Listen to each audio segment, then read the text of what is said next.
حضرت ابراہیم علیہ السلام کے بیٹے حضرت اسماعیل علیہ السلام کے 12 بیٹے تھے۔ ان کی نسل اس قدر ہوئی کہ مکہ مکرمہ میں نہ سما سکی اور پورے حجاز میں پھیل گئی۔ ان کے ایک بیٹے کیدار کی اولاد میں عدنان ہوئے۔ عدنان کے بیٹے معاد اور پوتے کا نام نزار تھا۔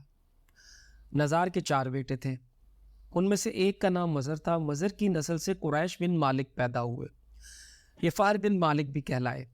قریش کی اولاد بہت ہوئی، ان کی اولاد مختلف قبیلوں میں بٹ گئی۔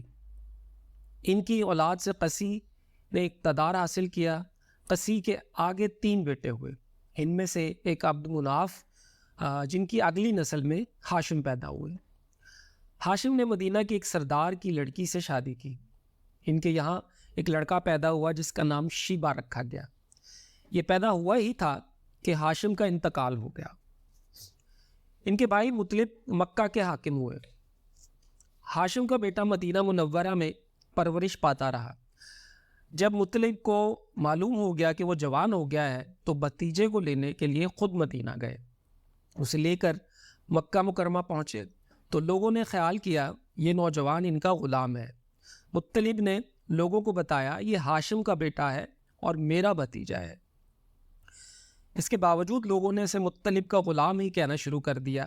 اس طرح شیبہ کو عبد المطلب کہا جانے لگا۔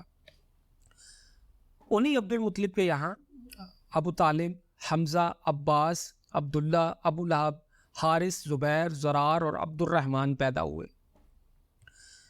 ان کے بیٹے عبداللہ سے ہمارے نبی حضرت محمد صلی اللہ علیہ وآلہ وسلم پیدا ہوئے۔ عبد المطلب کے تمام بیٹوں میں حضرت عبداللہ سب سے زیادہ خوبصورت اور سب سے زیادہ پاک دامن تھے۔ عبد المطلب کو خواب میں زمزم کا کنواں کھودنے کا حکم دیا گیا، یعنی حضرت اسماعیل علیہ السلام کے کنویں کو۔ اس کنویں کو قبیلہ جرہم کے سردار معزاز نے پاٹ دیا تھا۔ قبیلہ جرہم کے لوگ اس زمانہ میں مکہ مکرمہ کے سردار تھے، بیت اللہ کے نگران تھے۔ انہوں نے بیت اللہ کی بے حرمتی شروع کر دی۔ ان کا سردار مزار بن عمرو تھا، وہ اچھا آدمی تھا۔ اس نے اپنے قبیلے کو سمجھایا کہ بیت اللہ کی بے حرمتی نہ کرو، مگر ان پر اثر نہ ہوا۔ جب مزاز نے دیکھا کہ ان پر کوئی اثر نہ ہوتا تو قوم کو اس کے حال پہ چھوڑ کر وہاں سے جانے کا فیصلہ کیا۔ اس نے تمام مال و دولت، تلواریں اور زریں وغیرہ خانہ کعبہ سے نکال کر زمزم کے کنویں میں ڈال دی اور مٹی سے اس کو پاٹ دیا۔ کنواں اس سے پہلے ہی خشک ہو چکا تھا، اب اس کا نام و نشان مٹ گیا۔ مدتوں یہ کنواں بند پڑا رہا۔ اس کے بعد بنو خزاعہ نے بنو جرہم کو وہاں سے مار بھگایا۔ بنو خزاعہ اور قصی کی سرداری کا زمانہ اسی حالت میں گزرا، کنواں بند رہا، یہاں تک کہ قصی کے بعد عبد المطلب کا زمانہ آ گیا۔ انہوں نے خواب دیکھا، خواب میں انہیں زمزم کے کنویں کی جگہ دکھائی گئی اور اس کے کھودنے کا حکم دیا گیا۔ حضرت علی رضی اللہ تعالیٰ عنہ سے روایت ہے کہ عبد المطلب نے بتایا میں حجر اسود کے مقام پر سو رہا تھا کہ میرے پاس ایک آنے والا آیا۔ اس نے مجھ سے کہا طیبہ کو کھودو۔ میں نے اس سے پوچھا یہ طیبہ کیا ہے، مگر وہ کچھ بتلائے بغیر چلا گیا۔ دوسری رات پھر خواب میں وہی شخص آیا، کہنے لگا برا کو کھودو۔ میں نے پوچھا برا کیا ہے، وہ کچھ بتائے بغیر چلا گیا۔ تیسری رات میں اپنے بستر پر سو رہا تھا کہ پھر وہ شخص خواب میں آیا، اس نے کہا مجنونہ کھودو۔ میں نے پوچھا مجنونہ کیا ہے، وہ بتائے بغیر چلا گیا۔ اس سے اگلی رات میں پھر بستر پر سو رہا تھا کہ وہی شخص پھر آیا اور بولا زمزم کھودو۔ میں نے اس سے پوچھا زمزم کیا ہے، اس بار اس نے کہا زمزم وہ ہے جس کا پانی کبھی ختم نہیں ہوتا، جو حاجیوں کے بڑے بڑے مجموعوں کو سیراب کرتا ہے۔ عبد المطلب کہتے ہیں میں نے اس سے پوچھا یہ کنواں کس جگہ ہے، اس نے بتایا جہاں گندگی اور خون پڑا ہے اور کوا ٹھونگے مار رہا ہے۔ دوسرے دن عبد المطلب اپنے بیٹے حارث کے ساتھ وہاں گئے۔ اس وقت ان کے ہاں یہی ایک لڑکا تھا۔ انہوں نے دیکھا وہاں گندگی اور خون پڑا تھا اور ایک کوا ٹھونگے مار رہا تھا۔ اس جگہ کے دونوں طرف بت تھے اور یہ گندگی اور خون دراصل ان بتوں پر قربان کیے جانے والے جانوروں کا تھا۔ پوری نشانی مل گئی تو عبد المطلب کدال لے آئے اور کھدائی کے لیے تیار ہو گئے، لیکن اس وقت قریش وہاں آ پہنچے. انہوں نے کہا اللہ کی قسم ہم تمہیں یہاں کھدائی نہیں کرنے دیں گے. تم ہمارے ان دونوں بتوں کے درمیان کنواں کھودنا چاہتے ہو جہاں ہم ان کے لیے قربانیاں کرتے ہیں. عبد المطلب نے ان کی بات سن کر اپنے بیٹے حارث سے کہا تم ان لوگوں کو میرے قریب نہ آنے دو. میں کھدائی کا کام کرتا رہوں گا اس لیے کہ مجھے جس کام کا حکم دیا گیا ہے میں اس کو ضرور پورا کروں گا. قریش نے جب دیکھا کہ وہ باز آنے والے نہیں تو رک گئے. آخر انہوں نے کھدائی شروع کر دی.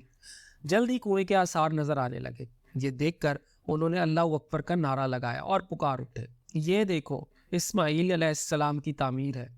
جب قریش نے یہ دیکھا کہ انہوں نے کنواں تلاش کر لیا ہے تو ان کے پاس آ گئے اور کہنے لگے عبد المطلب اللہ کی قسم یہ ہمارے باپ اسماعیل علیہ السلام کا کنواں ہے اور اس پر ہمارا بھی حق ہے اس لیے ہم اس میں تمہارے شریک ہوں گے. یہ سن کر عبد المطلب نے کہا میں تمہیں اس کام میں شریک نہیں کر سکتا یہ مجھ اکیلے کا کام ہے. اس پر قریش نے کہا تب پھر ہم اس معاملے میں ہم تم سے جھگڑا کریں گے. عبد المطلب بولے کسی سے فیصلہ کروا لو. انہوں نے بنو سعد ابن عظیم کی کہنہ سے فیصلہ کرانا منظور کیا. یہ کہنہ ملک شام کے بلائی علاقے میں رہتی تھی. آخر عبد المطلب دوسرے قریش اس کی طرف روانہ ہوئے. عبد المطلب کے ساتھ عبد مناف کے لوگوں کی ایک جماعت تھی جبکہ دیگر قبائل قریش بھی ایک جماعت ساتھ تھی. اس زمانہ میں ملک حجاز اور شام کے درمیان ایک بیابان میدان تھا. وہ کہیں پانی نہیں تھا. اس میدان میں ان کا پانی ختم ہو گیا. سب لوگ پیاس سے بے حال ہو گئے یہاں تک کہ انہیں اپنی موت کا یقین ہو گیا. انہوں نے قریش کے دوسرے لوگوں سے پانی مانگا لیکن انہوں نے پانی دینے سے انکار کر دیا. اب انہوں نے ادھر ادھر پانی تلاش کرنے کا ارادہ کیا. عبد المطلب اٹھ کر اپنی سواری کے پاس آئے. جو ان کی سواری اٹھی اس کے پاؤں کے نیچے سے پانی کا چشمہ ابل پڑا. انہوں نے پانی کو دیکھ کر اللہ اکبر کا نعرہ لگایا. پھر عبد المطلب سواری سے اتر آئے. سب نے خوب سیر ہو کر پانی پیا اور اپنے مشکیزیں بھر لیے. اب انہوں نے قریش کی دوسری جماعت سے کہا آؤ تم بھی سیر ہو کر پانی پی لو. اب وہ بھی آگے آئے اور خوب پانی پیا. پانی پینے کے بعد وہ بولے اللہ کی قسم ہے عبد المطلب یہ تو تمہارے حق میں فیصلہ ہو گیا. اب ہم زمزم کے بارے میں تم سے کبھی جھگڑا نہیں کریں گے. جس ذات نے تمہیں اس بیابان میں سیراب کر دیا وہی ذات تمہیں زمزم سے بھی سیراب کرے گا اس لیے یہیں سے واپس چلو. اس طرح قریش نے جان لیا کہ اللہ تعالیٰ عبد المطلب پر مہربان ہے لہٰذا ان سے جھگڑا کرنا بے سود ہے اور کائنہ کے پاس جانے کا کوئی فائدہ نہیں. چنانچہ سب لوگ واپس لوٹے. واپس آ کر عبد المطلب نے پھر کنویں کی کھدائی شروع کی. ابھی تھوڑی سی کھدائی کی ہوگی کہ مال دولت تلواریں اور زریں نکل آئی. اس میں سونا اور چاندی وغیرہ بھی تھی. یہ مال و دولت دیکھ کر قریش کے لوگوں کو لالچ نے آ گھیرا. انہوں نے عبد المطلب سے کہا عبد المطلب اس میں ہمارا بھی حصہ ہے. ان کی بات سن کر عبد المطلب نے کہا نہیں اس میں تمہارا کوئی حصہ نہیں. تمہیں انصاف کا طریقہ اختیار کرنا چاہیے. آؤ 500 کے تیروں سے قرار ڈالیں. انہوں نے ایسا کرنا منظور کر لیا. 2 تیر کعبے کے نام سے رکھے گئے 2 عبد المطلب کے اور 2 قریش کے باقی لوگوں کے نام سے. پانسا پھینکا گیا تو مال اور دولت کعبہ کے نام نکلا. تلواریں اور زرے عبد المطلب کے نام اور قریشیوں کے نام کے جو 2 تیر تھے وہ کسی چیز پر نہ نکلے. اس طرح فیصلہ ہو گیا. عبد المطلب نے کعبے کے دروازے کو سونے سے سجا دیا. زمزم کی کھدائی سے پہلے عبد المطلب نے دعا مانگی تھی کہ اے اللہ اس کی کھدائی کو مجھ پر آسان کر دے. میں اپنا ایک بیٹا تیرے راستے میں ذبح کروں گا. اب جب کہ کنواں نکل آیا تو انہیں خواب میں حکم دیا گیا اپنی منت پوری کرو یعنی ایک بیٹے کو ذبح. عبد المطلب کو یہ حکم اس وقت دیا گیا جب وہ اپنی منت بھول چکے تھے. پہلے خواب میں ان سے کہا گیا منت پوری کرو. انہوں نے ایک مینڈا ذبح کر کے غریبوں کو کھلا دیا. پھر خواب آیا اس سے بڑی پیش کرو. اس مرتبہ انہوں نے ایک بیل ذبح کر دیا. خواب میں پھر یہی کہا گیا کہ اس سے بھی بڑی چیز پیش کرو. اب انہوں نے اونٹ ذبح کر دیا. پھر خواب آیا کہ اس سے بھی بڑی چیز پیش کرو. انہوں نے پوچھا اس سے بھی بڑی چیز کیا ہے؟ تب کہا گیا اپنے بیٹوں میں سے کسی کو ذبح کرو جیسا کہ تم نے منت مانی تھی. اب انہیں اپنی منت یاد آئی. اپنے بیٹوں کو جمع کیا ان سے منت کا ذکر کیا. سب کے سر جھک گئے. کون خود کو ذبح کرواتا؟ آخر عبداللہ بولے ابا جان آپ مجھے ذبح کر دیں. یہ سب سے چھوٹے تھے سب سے خوبصورت تھے. سب سے زیادہ محبت بھی عبد المطلب کو انہی سے تھی. لہٰذا انہوں نے قرآن اندازی کرنے کا ارادہ کیا. تمام بیٹوں کے نام لکھ کر قرآن ڈالا گیا. عبداللہ کا نام نکلا۔ اب انہوں نے چھری لی، عبداللہ کو بازو سے پکڑا اور انہیں ذبح کرنے کے لیے نیچے لٹا دیا۔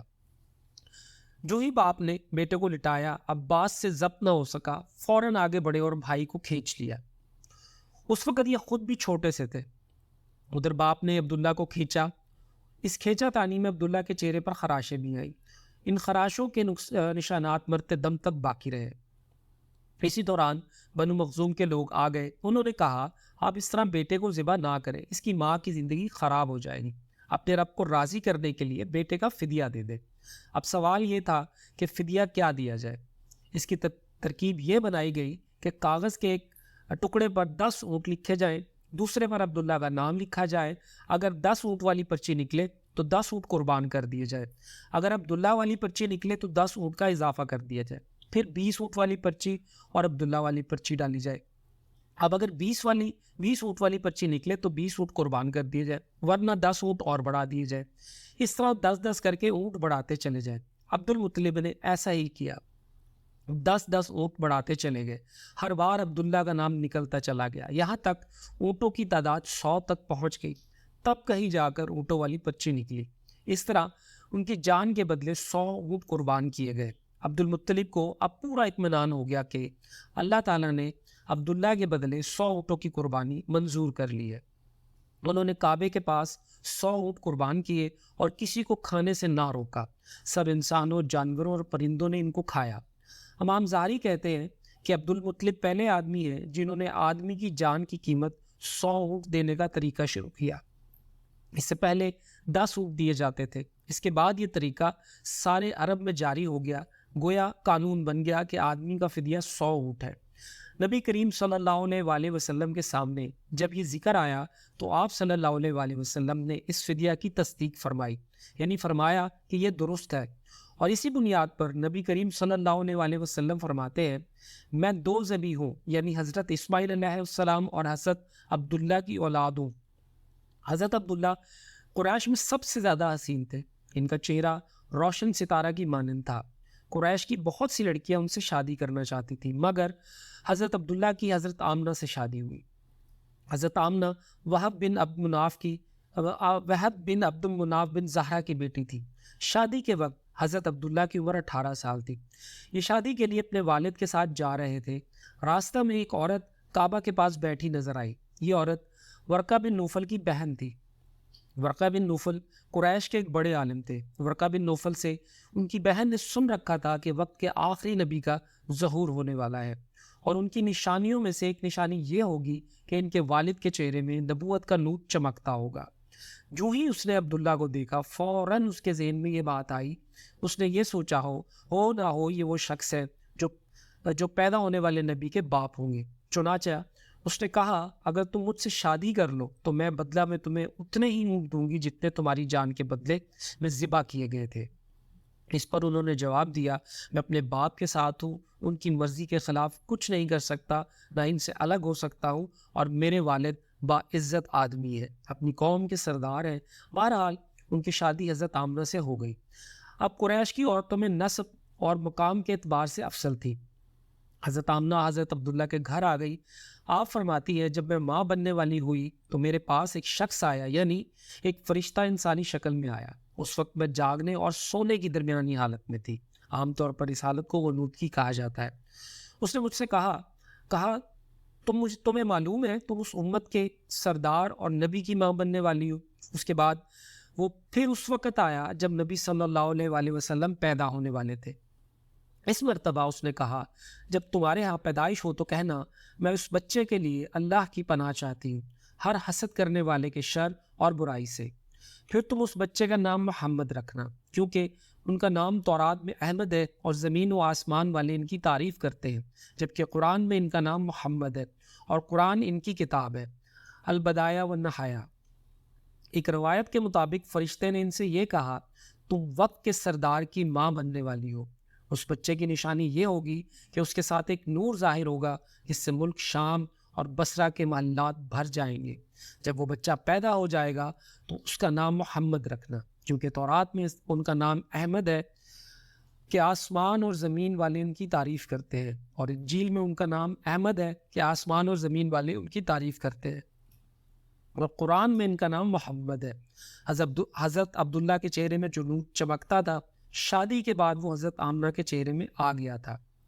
امام زاری فرماتے ہیں حاکم نے یہ روایت بیان کی ہے اور اس کو صحیح قرار دیا ہے کہ صحابہ رضی اللہ عنہم نے حضور نبی کریم صلی اللہ علیہ وآلہ وسلم سے عرض کیا، اے اللہ کے رسول، ہمیں اپنے بارے میں کچھ بتائیے۔ آپ صلی اللہ علیہ وآلہ وسلم نے ارشاد فرمایا، میں اپنے باپ ابراہیم علیہ السلام کی دعا ہوں، اپنے بھائی عیسیٰ علیہ السلام کی بشارت ہوں اور خوشخبری ہوں۔ جب میں اپنی والدہ کے شکم میں آیا تو انہوں نے دیکھا گویا ان سے ایک نور ظاہر ہوا ہے جس سے ملک و شام میں بصرہ کے محلات روشن ہو گئے۔ حضرت آمنہ نے حضرت حلیمہ سعدیہ سے فرمایا تھا، میرے اس بچے کی شان نرالی ہے، یہ میرے پیٹ میں تھے تو مجھے کوئی بوجھ اور تھکن محسوس نہیں ہوئی۔ حضرت عیسیٰ علیہ السلام وہ آخری پیغمبر ہیں جنہوں نے آپ صلی اللہ علیہ وآلہ وسلم کی آمد کی خوشخبری سنائی۔ اس بشارت کا ذکر قرآن میں بھی ہے۔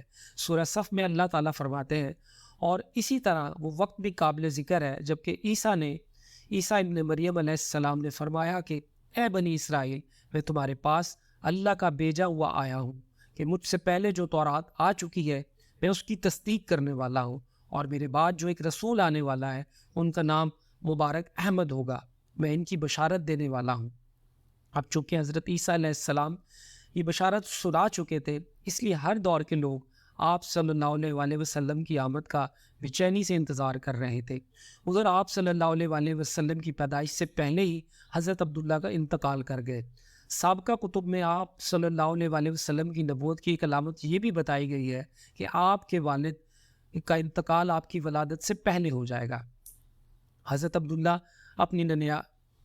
عبداللہ ایک تجارتی قافلے کے ساتھ تجارت کے لیے گئے تھے، اس دوران بیمار ہو گئے اور کمزور ہو کر واپس لوٹے۔ قافلہ مدینہ منورہ سے گزرا تو حضرت عبداللہ اپنی ننیال یعنی بنو نجار کے ہاں ٹھہرے۔ ان کی والدہ بنو نجار سے تھی، 1 ماہ تک بیمار رہے اور انتقال کر گئے، انہیں یہیں دفن کر دیا گیا۔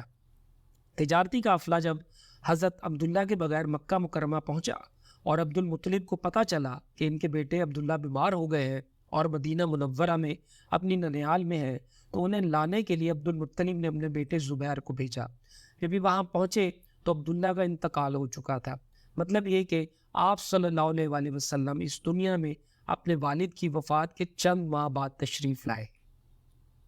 ابن عباس رضی اللہ تعالیٰ عنہ کہتے ہیں کہ حضور نبی کریم صلی اللہ علیہ وآلہ وسلم اس دنیا میں تشریف لائے تو آپ کی آول نال کٹی ہوئی تھی۔ آول نال کو بچے پیدا ہونے کے بعد دایا کاٹتی ہے۔ آپ صلی اللہ علیہ وآلہ وسلم ختنہ شدہ پیدا ہوئے۔ عبد المطلب یہ دیکھ کر بے حد حیران ہوئے اور خوش بھی۔ وہ کہا کرتے تھے میرا بیٹا نرالی شان کا ہوگا۔ آپ صلی اللہ علیہ وآلہ وسلم کی پیدائش سے پہلے مکہ کے لوگ خشک سالی اور قحط کا شکار تھے، لیکن جو ہی آپ صلی اللہ علیہ وآلہ وسلم کے دنیا میں تشریف لانے کا وقت قریب آیا، بارشیں شروع ہو گئیں، خشک سالی دور ہو گئی، درخت ہرے بھرے ہو گئے اور پھلوں سے لد گئے، زمین پر سبزہ ہی سبزہ نظر آنے لگا۔ پیدائش کے وقت آپ صلی اللہ علیہ وآلہ وسلم اپنے ہاتھوں پر جھکے ہوئے تھے، سر آسمان کی طرف تھا۔ ایک روایت کے الفاظ یہ ہیں کہ گھٹنوں کے بل جھکے ہوئے تھے، مطلب یہ کہ سجدے کی سی حالت میں تھے۔ طبقات: آپ صلی اللہ علیہ وآلہ وسلم کی مٹھی بند تھی اور شہادت کی انگلی اٹھی ہوئی تھی، جیسا کہ ہم نماز میں اٹھاتے ہیں۔ حضور انور صلی اللہ علیہ وآلہ وسلم فرماتے ہیں، جب میری والدہ نے مجھے جنم دیا تو ان سے ایک نور نکلا، اس نور سے شام کے محلات جگمگا اٹھے۔ طبقات: آپ صلی اللہ علیہ وآلہ وسلم کی والدہ سیدہ آمنہ رضی اللہ تعالیٰ عنہ فرماتی ہیں، محمد صلی اللہ علیہ وآلہ وسلم کی پیدائش کے وقت ظاہر ہونے والے نور کی روشنی میں مجھے بصرہ میں چلنے والے اونٹوں کی گردنیں تک نظر آئیں۔ علامہ سہیلی رحمۃ اللہ علیہ نے لکھا ہے کہ جب آپ صلی اللہ علیہ وآلہ وسلم پیدا ہوئے تو آپ صلی اللہ علیہ وآلہ وسلم نے اللہ کی تعریف کی۔ ایک روایت میں یہ الفاظ آئے ہیں، اللہ اکبر کبیرہ والحمد للہ کثیرہ وسبحان اللہ بکرۃ واصیلا۔ اللہ تعالیٰ سب سے بڑا ہے، اللہ تعالیٰ کی بے حد تعریف ہے اور میں صبح و شام اللہ کی پاکی بیان کرتا ہوں۔ آپ صلی اللہ علیہ وآلہ وسلم کی ولادت کس دن ہوئی؟ اس بات پر سب کا اتفاق ہے کہ وہ پیر کا دن تھا۔ آپ صلی اللہ علیہ وآلہ وسلم صبح فجر طلوع ہونے کے وقت دنیا میں تشریف لائے۔ تاریخ پیدائش کے سلسلے میں بہت سے قول ہیں۔ ایک روایت کے مطابق 12 ربیع الاول کو پیدا ہوئے، ایک روایت 8 ربیع الاول کی ہے، اور ایک روایت 2 ربیع الاول کو پیدا ہوئے۔ اس سلسلے میں اور بھی بہت سی روایات ہیں۔ زیادہ تر مورخین کا خیال ہے کہ آپ صلی اللہ علیہ وآلہ وسلم 8 ربیع الاول کو پیدا ہوئے۔ تقویم کے طریقہ کے حساب سے جب تاریخ نکالی گئی تو 9 ربیع الاول نکلی۔ مطلب یہ کہ اس بارے میں بالکل صحیح بات کسی کو معلوم نہیں۔ اس پر سب کا اتفاق ہے کہ مہینہ ربیع الاول کا تھا اور دن پیر کا۔ یہ بھی کہا جاتا ہے کہ آپ صلی اللہ علیہ وآلہ وسلم کو پیر کے دن ہی نبوت ملی۔ پیر کے روز ہی آپ صلی اللہ علیہ وآلہ وسلم نے مدینہ منورہ کی طرف ہجرت فرمائی، اور پیر کے روز ہی آپ صلی اللہ علیہ وآلہ وسلم اس دنیا سے گئے۔ آپ صلی اللہ علیہ وآلہ وسلم عام الفیل میں پیدا ہوئے، یعنی ہاتھیوں والے سال میں۔ اس سال کو ہاتھیوں والا سال اس لیے کہا جاتا ہے کہ ابرہہ نے ہاتھیوں کے ساتھ مکہ مکرمہ پر چڑھائی کی تھی۔ آپ صلی اللہ علیہ وآلہ وسلم کی پیدائش اس واقعہ کے کچھ ہی دن بعد ہوئی تھی۔ واقعہ کچھ اس طرح ہے کہ ابرہہ یمن کا عیسائی حاکم تھا۔ حج کے دنوں میں اس نے دیکھا کہ لوگ بیت اللہ کا حج کرنے جاتے ہیں۔ اس نے اپنے لوگوں سے پوچھا یہ لوگ کہاں جاتے ہیں؟ اسے جواب ملا بیت اللہ کا حج کرنے کے لیے مکہ جاتے ہیں۔ اس نے پوچھا بیت اللہ کس چیز کا بنا ہوا ہے؟ اسے بتایا گیا پتھروں کا ہے۔ اس نے پوچھا اس کا لباس کیا ہے؟ بتایا گیا ہمارے ہاں سے جو دھاری دار کپڑا جاتا ہے اس سے اس کی پوشاک تیار ہوتی ہے۔ ابرہہ عیسائی تھا۔ ساری بات سن کر اس نے کہا مسیح کی قسم میں تم لوگوں کے لیے اس سے اچھا گھر تعمیر کروں گا۔ اس طرح اس نے سرخ، سفید، زرد اور سیاہ پتھروں سے ایک گھر بنوایا، سونے اور چاندی سے اس کو سجایا، اس میں کئی دروازے رکھوائے، اس میں سونے کے پترے چڑھوائے، اس کے درمیان میں جوہر لگوائے، اس مکان میں ایک بڑا سا یاقوت لگوایا، پردے لگوائے، وہاں خوشبوئیں سلگانے کا انتظام کیا۔ اس کی دیواروں پر اس قدر مشک ملا جاتا تھا کہ وہ سیاہ رنگ کی ہو گئی، یہاں تک کہ جواہر بھی نظر نہیں آتے تھے۔ پھر لوگوں سے کہا اب تمہیں بیت اللہ کا حج کرنے کے لیے مکہ جانے کی ضرورت نہیں رہی، میں نے یہیں تمہارے لیے بیت اللہ بنوا دیا ہے، لہٰذا اب تم اس کا طواف کرو۔ اس طرح کچھ قبائل کئی سال تک اس کا حج کرتے رہے، اس میں اعتکاف کرتے رہے، حج والے مناسک بھی یہی ادا کرتے رہے۔ عرب کے ایک شخص نفیل خشیمی سے یہ بات برداشت نہ ہو سکی۔ وہ اس مصنوعی خانہ کعبہ کے خلاف دل ہی دل میں کڑتا رہا۔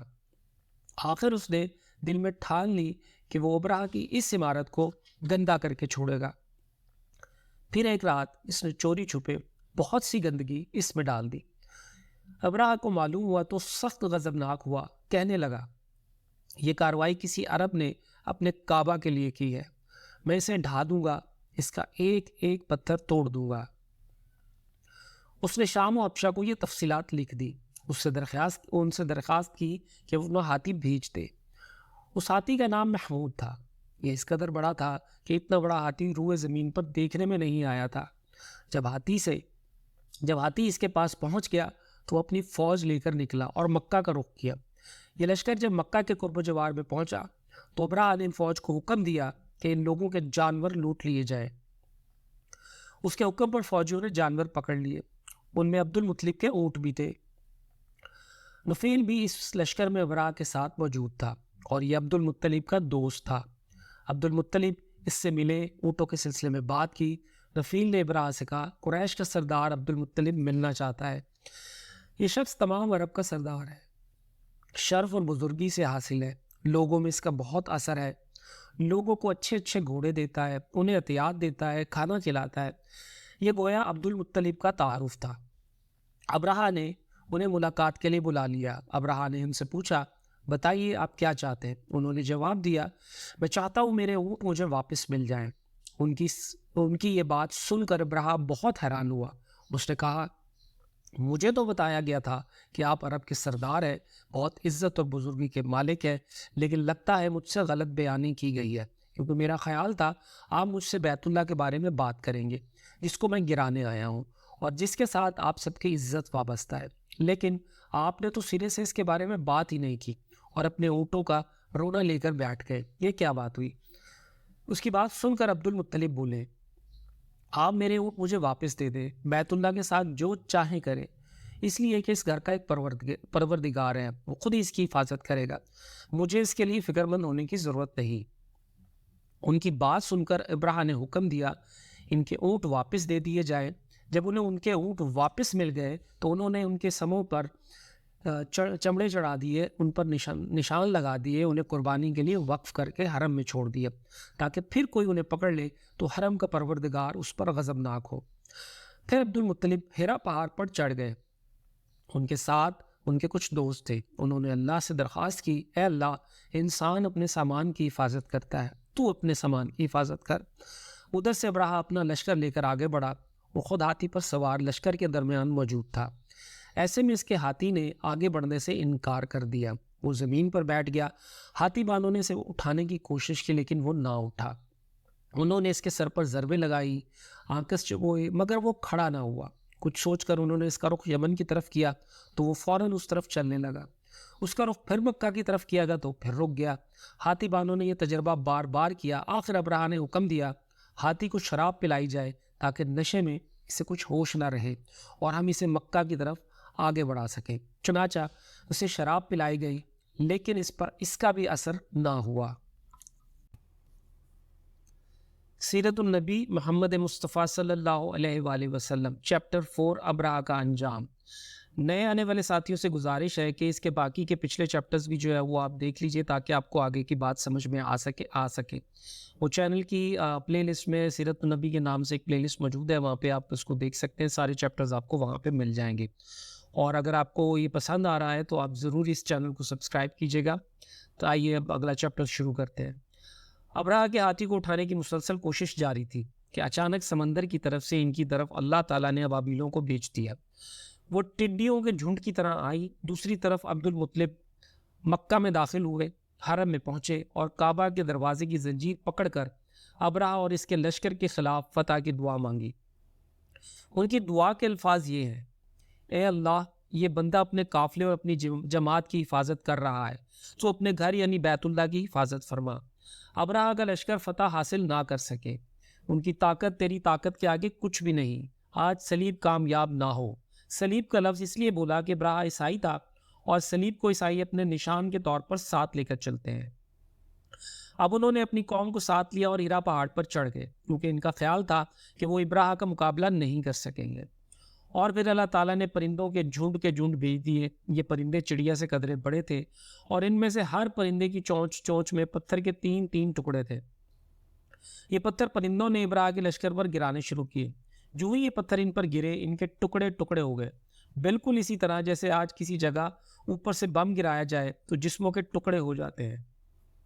ابراہہ کا ہاتھی محمود البتہ ان کنکریوں سے محفوظ رہا، باقی سب ہاتھی تہس نہس ہو گئے۔ یہ ہاتھی 13 عدد تھے، سب کے سب کھائے ہوئے نحوست کی مانند ہو گئے، جیسا کہ سورہ فیل میں آتا ہے۔ ابراہہ اور اس کے ساتھی کچھ تباہی کا منظر دیکھ کر بری طرح بھاگے لیکن پرندوں نے ان کو بھی نہ چھوڑا۔ ابراہہ کے بارے میں طبقات میں لکھا ہے کہ اس کے جسم کا ایک عضو الگ ہو کر گرتا چلا گیا، یعنی وہ بھاگ رہا تھا اور اس کے جسم کا ایک حصہ الگ ہو کر گر رہا تھا۔ دوسری طرف عبد المطلب اس انتظار میں تھے کہ کب حملہ ہوتا ہے، لیکن حملہ آور جب مکہ میں داخل نہ ہوئے تو وہ حالات معلوم کرنے کے لیے نیچے اترے۔ مکہ سے باہر نکلے تب انہوں نے دیکھا سارا لشکر تباہ ہو چکا ہے، خوب مال غنیمت ان کے ہاتھ لگا، بے شمار سامان ہاتھ آیا، مال میں سونا چاندی بھی تھا۔ لشکر میں سے کچھ لوگ ایسے بھی تھے جو واپس نہیں بھاگے تھے، یہ مکہ میں رہ گئے تھے۔ ان میں ابراہہ کے ہاتھی کا مہاوت بھی تھا جو محمود کو آگے لانے میں ناکام رہا۔ ہمارے نبی حضرت محمد صلی اللہ علیہ وآلہ وسلم اس واقعہ کے چند دن بعد پیدا ہوئے۔ آپ جس مکان میں پیدا ہوئے وہ صفا پہاڑی کے قریب تھا۔ حضرت قعب احبار رضی اللہ تعالیٰ عنہ روایت کرتے ہیں کہ میں نے تورات میں پڑھا تھا کہ رسول اللہ صلی اللہ علیہ وآلہ وسلم کی پیدائش مکہ میں ہوگی۔ یہ قعب پہلے یہودی تھے، اس لیے تورات پڑھا کرتے تھے۔ دنیا میں آتے ہی حضور اکرم صلی اللہ علیہ وآلہ وسلم روئے۔ حضرت عبد الرحمن بن عوف رضی اللہ تعالیٰ عنہ کی والدہ کہتی ہے کہ جب حضرت آمنہ کے ہاں ولادت ہوئی تو میں وہاں موجود تھی۔ آپ صلی اللہ علیہ وآلہ وسلم میرے ہاتھوں میں آئے، یہ غالباً دایا تھی، ان کا نام شفا تھا۔ فرماتی ہیں جب آپ میرے ہاتھوں میں آئے تو روئے۔ آپ صلی اللہ علیہ وآلہ وسلم کے دادا عبد المطلب کو آپ کی ولادت کی اطلاع دی گئی۔ وہ اس وقت خانہ کعبہ کا طواف کر رہے تھے۔ اطلاع ملنے پر گھر آئے، بچے کو گود میں لیا۔ اس وقت آپ صلی اللہ علیہ وآلہ وسلم کی والدہ نے ان سے کہا یہ بچہ عجیب ہے، سجدے کی حالت میں پیدا ہوا ہے، یعنی پیدا ہوتے ہی اس نے پہلے سجدہ کیا اور پھر سجدے سے سر اٹھا کر انگلی آسمان کی طرف اٹھائی۔ عبد المطلب نے آپ کو دیکھا، اس کے بعد آپ صلی اللہ علیہ وآلہ وسلم کو کعبہ میں لے آئے، آپ صلی اللہ علیہ وآلہ وسلم کو گود میں لیے رہے اور طواف کرتے رہے، پھر واپس آ کر حضرت آمنہ کو دیا۔ آپ صلی اللہ علیہ وآلہ وسلم کو عرب کے دستور کے مطابق ایک برتن سے ڈھانپا گیا، لیکن وہ برتن ٹوٹ کر آپ صلی اللہ علیہ وآلہ وسلم کے اوپر سے ہٹ گیا۔ اس وقت آپ صلی اللہ علیہ وآلہ وسلم اپنا انگوٹھا چوستے نظر آئے۔ اس موقع پر شیطان بری طرح چیخا تھا۔ تفسیر ابن مخلد میں ہے کہ شیطان صرف 4 مرتبہ چیخا۔ پہلی مرتبہ اس وقت جب اللہ تعالیٰ نے اسے ملعون ٹھہرایا، دوسری بار اس وقت جب اسے زمین پر اتارا گیا، تیسری بار اس وقت جب حضرت صلی اللہ علیہ وآلہ وسلم کی پیدائش ہوئی، اور چوتھی مرتبہ اس وقت جب نبی کریم صلی اللہ علیہ وآلہ وسلم پر سورہ فاتحہ نازل ہوئی۔ اس موقع پر حضرت حسان بن ثابت رضی اللہ تعالیٰ عنہ کہتے ہیں، میں 8 سال کا تھا، جو کچھ دیکھتا اور سنتا تھا اس کو سمجھتا تھا۔ ایک صبح میں نے یثرب یعنی مدینہ منورہ میں ایک یہودی کو دیکھا۔ وہ ایک اونچے ٹیلے پر چڑھ کر چلا رہا تھا۔ لوگ اس یہودی کے گرد جمع ہو گئے اور بولے، کیا بات ہے، کیوں چیخ رہے ہو؟ یہودی نے جواب دیا، احمد کا ستارہ طلوع ہو گیا ہے صلی اللہ علیہ وآلہ وسلم، اور وہ آج رات پیدا ہو گئے ہیں۔ حضرت حسان بن ثابت رضی اللہ عنہ بعد میں 60 سال کی عمر میں مسلمان ہوئے تھے۔ 120 سال کی عمر میں انہوں نے وفات پائی، گویا ایمان کی حالت میں 60 سال زندہ رہے۔ بہت اچھے شاعر تھے، نبی کریم صلی اللہ علیہ وآلہ وسلم کے اپنے اشعار میں تعریف کیا کرتے تھے اور دشمنوں کی برائی اشعار میں بیان کیا کرتے تھے۔ غزوات کے موقع پر اشعار کے ذریعے مسلمانوں کو جوش دلاتے تھے۔ اسی بنیاد پر انہیں شاعر رسول صلی اللہ علیہ وآلہ وسلم کا خطاب ملا تھا۔ حضرت کعب رضی اللہ تعالیٰ عنہ فرماتے ہیں کہ میں نے تورات میں پڑھا تھا کہ اللہ تعالیٰ نے حضرت موسیٰ علیہ السلام کو حضرت صلی اللہ علیہ وآلہ وسلم کی ولادت کے وقت کی خبر دے دی تھی، اور حضرت موسیٰ علیہ السلام نے اپنی قوم بنی اسرائیل کو اس کی اطلاع دے دی تھی۔ اس سلسلے میں انہوں نے فرمایا تھا، تمہارے نزدیک جو مشہور چمکدار ستارہ ہے، جب وہ حرکت میں آئے گا تو وہی وقت رسول اللہ صلی اللہ علیہ وآلہ وسلم کی پیدائش کا ہوگا۔ یہ خبر بنی اسرائیل کے علماء ایک دوسرے کو دیتے چلے آئے تھے، اور اس طرح بنی اسرائیل کو بھی حضرت صلی اللہ علیہ وآلہ وسلم کی ولادت کے وقت کا یعنی اس کی علامت معلوم تھی۔ حضرت عائشہ رضی اللہ تعالیٰ عنہ سے روایت ہے کہ ایک یہودی عالم مکہ میں رہتا تھا۔ جب وہ رات آئی جس میں حضرت صلی اللہ علیہ وآلہ وسلم پیدا ہوئے تو وہ قریش کی ایک مجلس میں بیٹھا تھا۔ اس نے کہا، کیا تمہارے ہاں آج کوئی بچہ پیدا ہوا ہے؟ لوگوں نے کہا، ہمیں تو معلوم نہیں۔ اس پر اس یہودی نے کہا، میں جو کچھ کہتا ہوں اسے اچھی طرح سن لو۔ آج اس امت کا آخری نبی پیدا ہو گیا ہے، اور قریش کے لوگوں وہ تم میں سے ہے، یعنی وہ قریشی ہے۔ اس کے کندھے کے پاس ایک علامت ہے، یعنی مہر نبوت۔ اس میں بہت زیادہ بال ہیں، یعنی گھنے بال ہیں، اور یہ نبوت کا نشان ہے، نبوت کی دلیل ہے۔ اس بچے کی ایک اور علامت یہ بھی ہے کہ وہ 2 رات تک دودھ نہیں پیے گا۔ ان باتوں کا ذکر اس کی نبوت کی علامات کے طور پر پرانی کتب میں موجود ہے۔ علامہ ابن حجر نے لکھا ہے کہ یہ بات درست ہے۔ آپ صلی اللہ علیہ وآلہ وسلم نے 2 دن تک دودھ نہیں پیا تھا۔ یہودی عالم نے جب یہ باتیں بتائی تو لوگ وہاں سے اٹھ گئے۔ انہیں یہودی کی باتیں سن کر بہت حیرت ہوئی تھی۔ جب وہ لوگ اپنے گھروں میں پہنچے تو ان میں سے ہر ایک نے اس کی باتیں اپنے گھر کے افراد کو بتائی۔ عورتوں کو چونکہ حضرت آمنہ کے ہاں بیٹا پیدا ہونے کی خبر ہو چکی تھی، اس لیے انہوں نے اپنے مردوں کو بتایا۔ ان مردوں نے جا کے اس یہودی کو بتایا تو وہ یہودی ان مردوں سے کہنے لگا، ذرا چل کر مجھے وہ بچہ تو دکھاؤ۔ لوگ اسے ساتھ لیے حضرت آمنہ کے گھر باہر آئے، ان سے بچہ دکھانے کی درخواست کی۔ آپ نے بچے کو کپڑے سے نکال کر انہیں دے دیا۔ لوگوں نے آپ کے کندھے سے کپڑا ہٹایا۔ یہودی کی نظر جو ہی مورے نبوت پر پڑی وہ فوراً بے ہوش ہو کر گر پڑا۔ اسے ہوش آیا تو لوگوں نے اس سے پوچھا، تمہیں کیا ہو گیا تھا؟ جواب میں اس نے کہا، میں اس غم سے بے ہوش ہوا تھا کہ میری قوم میں سے نبوت ختم ہو گئی، اور اے قریشیو، اللہ کی قسم یہ بچہ تم پر زبردست غلبہ حاصل کرے گا اور اس کی شہرت مشرق سے مغرب تک پھیل جائے گی۔ ملک شام کا ایک یہودی ایسٹ مکہ سے کچھ فاصلے پر رہتا تھا۔ وہ جب بھی کسی مقام سے مکہ آتا، وہاں کے لوگوں سے ملتا تو ان سے کہتا، بہت قریب کے زمانے میں تمہارے درمیان ایک بچہ پیدا ہوگا، سارا عرب اس بچے کے راستے پہ چلے گا، اس کے سامنے ذلیل اور پست ہو جائے گا، وہ عجم اور اس کے شہروں کا بھی مالک ہو جائے گا۔ یہی اس کا زمانہ ہے۔ جو اس کی نبوت کے زمانے کو پائے گا اور اس کی پیروی کرے گا وہ اپنے مقصد میں کامیاب ہوگا۔ جس خیر اور بھلائی کی وہ امید کرتا ہے وہ اس کو حاصل ہوگی، اور جو شخص اس کی نبوت کا زمانہ پائے گا مگر اس کی مخالفت کرے گا وہ اپنے مقصد اور آرزوؤں میں ناکام ہوگا۔ مکہ معظمہ میں جو بھی بچہ پیدا ہوتا وہ یہودی اس بچے کے بارے میں تحقیق کرتا اور کہتا، ابھی وہ بچہ پیدا نہیں ہوا، آخر جب نبی کریم صلی اللہ علیہ وآلہ وسلم اس دنیا میں تشریف لائے تو عبد المطلب اپنے گھر سے نکل کر اس یہودی کے پاس پہنچے. اس کی عبادت کے آگے دروازے پر پہنچ کر انہوں نے آواز دی. عیس نے پوچھا کون ہے؟ انہوں نے اپنا نام بتایا. پھر اس سے پوچھا تم اس بچے کے بارے میں کیا کہتے ہو؟ اس نے انہیں دیکھا پھر بولا ہاں تم ہی اس کے باپ ہو سکتے ہو. بے شک وہ بچہ پیدا ہو گیا ہے جس کے بارے میں تم لوگوں سے کہا کرتا تھا. وہ ستارہ آج طلوع ہو گیا ہے جو اس بچے کی پیدائش کی علامت ہے، اور اس کی علامت یہ ہے کہ اس وقت اس بچے کو درد ہو رہا ہے. یہ تکلیف اسے 3 دن رہے گی، اس کے بعد یہ ٹھیک ہو جائے گا. راہب نے جو یہ کہا تھا کہ بچہ 3 دن تک تکلیف میں رہے گا، تو اس کی تفصیل یہ ہے کہ آپ صلی اللہ علیہ وآلہ وسلم نے 3 دن تک دودھ نہیں پیا تھا. اور یہودی نے جو یہ کہا تھا کہ ہاں آپ ہی اس کے باپ ہو سکتے ہیں، اس سے مراد ہے کہ عربوں میں دادا کو بھی باپ کہہ دیا جاتا ہے. اور نبی کریم صلی اللہ علیہ وآلہ وسلم نے ایک بار خود فرمایا تھا میں عبد المطلب کا بیٹا ہوں. یہودی نے عبد المطلب سے یہ بھی کہا تھا اس بارے میں اپنی زبان بند رکھے، یعنی کسی کو کچھ نہ بتائیں ورنہ لوگ اس بچے سے زبردست حسد کریں گے، اتنا حسد کریں گے کہ آج تک کسی نے نہیں کیا. اور اس کی اس قدر سخت مخالفت ہوگی کہ دنیا میں کسی اور کی اتنی مخالفت نہیں ہوئی. پوتے کے متعلق یہ باتیں سن کر عبد المطلب نے اس سے پوچھا اس بچے کی عمر کتنی ہوگی؟ یہودی نے اس سوال کے جواب میں کہا اگر اس بچے کی عمر طبی ہوئی تو بھی 70 سال تک نہیں ہوگی، بلکہ اس سے پہلے ہی 61 یا 63 سال کی عمر میں وفات ہو جائے گی، اور اس کی امت کی اوسط عمر بھی اتنی ہی ہوگی. اس کی پیدائش کے وقت دنیا کے بت ٹوٹ کر گر جائیں گے. یہ ساری علامات اس یہودی نے گزشتہ انبیاء کی پیشن گوئیوں سے معلوم کی تھی، اور سب کی سب بالکل سچ ثابت ہوئی. قریش کے کچھ لوگ عمرو بن نفیل اور عبداللہ بن حجش وغیرہ ایک بت کے پاس جایا کرتے تھے. یہ اس رات بھی اس کے پاس گئے جس رات آپ صلی اللہ علیہ وآلہ وسلم کی پیدائش ہوئی.